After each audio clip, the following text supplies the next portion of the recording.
অত্যন্ত জটিল এবং কঠিন বিষয়টি আলোচনা করতে গিয়ে অনেকাংশে অনেকের কাছে গালি খেতে হয় এবং গালি খেতে হবে, এটাই বাস্তব কথা। কারণ সত্য, চূড়ান্ত সত্য, নিতান্ত সত্য, অতীব সত্য, গুরুত্বপূর্ণ সত্য যখন মানুষের সামনে উপস্থাপন করা হবে, তখন মানুষ এটাকে অবশ্যই গালি দেবে, মারবে, পেটাবে, তাড়াবে, এটা ঘটবে।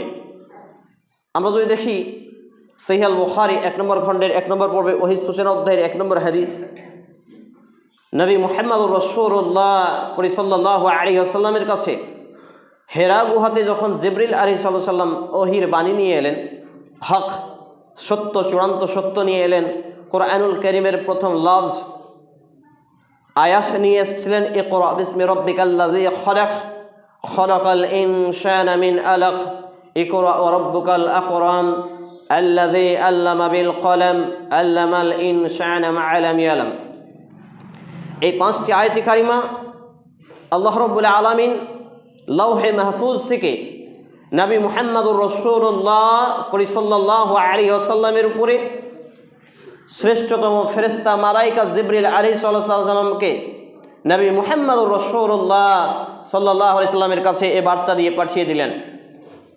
এখানে একটি গুরুত্বপূর্ণ বিষয় হলো যে আল্লাহ রাব্বুল ইজ্জাত আকিমিস সালাহ, ইতাইজ যাকাত ওয়াল হজ্জ, সাওমে রমজান বা বানাল্লাহু মসজিদ, এসব আয়াতগুলো তিনি দিতে পারতেন, এসব বিধানগুলো তিনি দিতে পারতেন, কিন্তু সব কিছুর পূর্বে, সব কিছুর ঊর্ধ্বে এবং সর্বপ্রথম ফার্স্ট যে আয়াতে কারিমা রিলিজ করলেন সেটি ছিল ইকরা বিসমি রাব্বিকাল্লাযী খলাক, অর্থাৎ পাঠ করুন আপনি আপনার প্রতিপালকের নামে। খলাকাল ইনসানা মিন আলাক, যিনি মানুষকে জমাট বাঁধা রক্তপিণ্ড থেকে সৃষ্টি করেছেন। খলাকাল ইনসানা মিন আলাক, যিনি মানুষকে জমাট বাঁধা রক্তপিণ্ড থেকে সৃষ্টি করেছেন।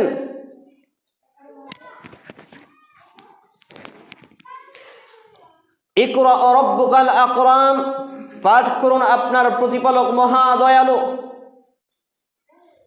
আল্লাযী আল্লামা বিল কলম, যিনি মানুষকে শিক্ষা দিয়েছেন কলমের সাহায্যে। আল্লামাল ইনসানা মা লাম ইয়ালাম, যেই শিক্ষা, যেই জ্ঞান সম্পর্কে মানুষ জানতো না। বাস্তবে কোরআনুল কারীম অবতীর্ণ হওয়ার আগে যেই সময়টা এই পৃথিবীর জমিনে চলমান ছিল সেটা ছিল আইয়ামে জাহেলিয়াত বা অন্ধকারের যুগ। তাহলে আল্লাহ রাব্বুল আলামিন এই 5টি আয়াতে কারিমা কোরআনুল কারীমের 30তম পারা 603 নম্বর পৃষ্ঠা 96 নম্বর সূরা